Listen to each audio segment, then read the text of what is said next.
This tutorial will walk you through the steps to put together a scrub cap that does not require elastic in the back. For a tutorial for a scrub cap that does use elastic, you can follow the link that's included in the description below. There you will also find the pattern pieces for this scrub cap as PDFs.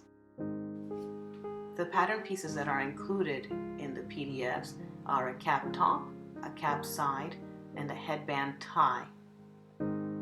You'll see that the cap top is cut on the fold, and so once you open it up, you have the whole piece.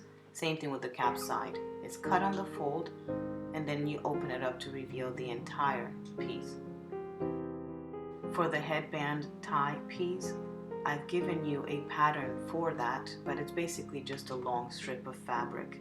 I've gone ahead and cut mine to be the whole width of 41 inches, but if you only have a quilter's quarter, which is 21 inches wide, you would cut the center, and then you would cut two pieces and join them together that way, and you'll see that on the pattern.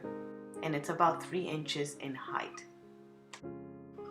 Notch your headband at center front.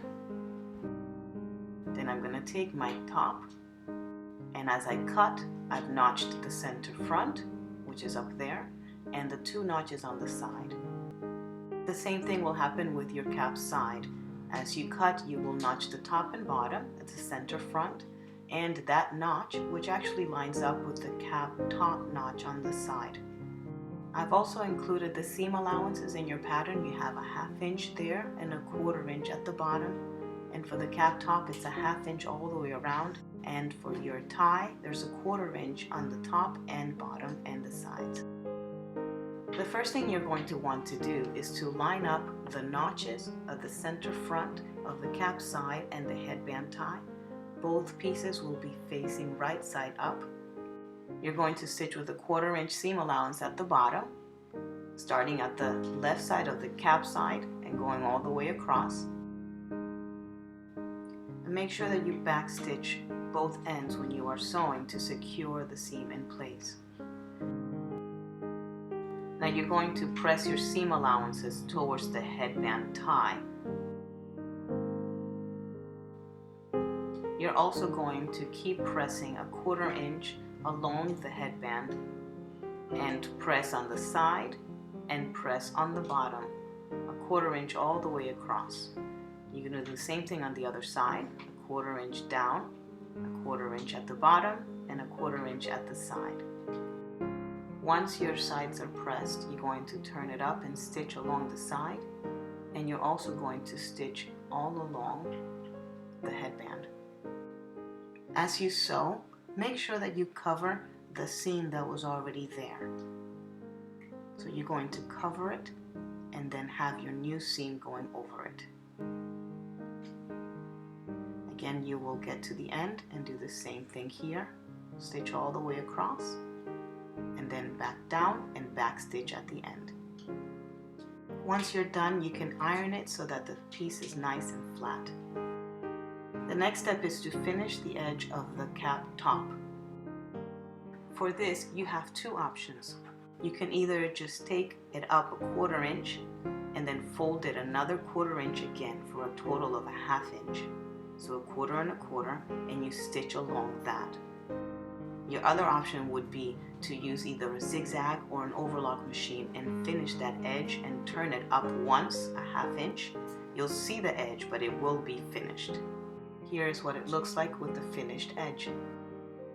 The next step will be to join all of the pieces together. You start up by lining up the center front notches, and you're going to stitch along the edges with a 1/2 inch seam allowance. I like to start at the center and go to the sides, match my notch, and continue to the end. When you get to the end, make sure that you back stitch. Now you will notice that the side piece will end in a point. Then you're going to go back to the center after that side has been stitched, and you're going to do the same thing on the other side with a 1/2 inch seam allowance. Match your notch and bring that one also to a point. Now you'll notice that the side will have a little bit of extra fabric, and that is intentional. Make sure you backstitch this side as well. So this is what the cap looks like thus far. I've used my overlock machine to clean off the edge, but if you don't have one, you can certainly use a zigzag stitch instead to stop the edges from fraying. Now at this point you want to turn your seam allowances towards the side of the cap. I like to do this on the right side up. I take my iron and I press them down towards the side, and then I'm going to top stitch. I will do this all along the whole cap side. It's not only a nice finishing touch, but it will keep the seams in place. This is the finished cap. You see that the top stitch matches the stitching of the headband tie, and you see the corner there, the point, and you'll see that the back of the cap is narrow enough not to require elastic. If you have any questions, please be sure to leave them in the comments below. Thank you.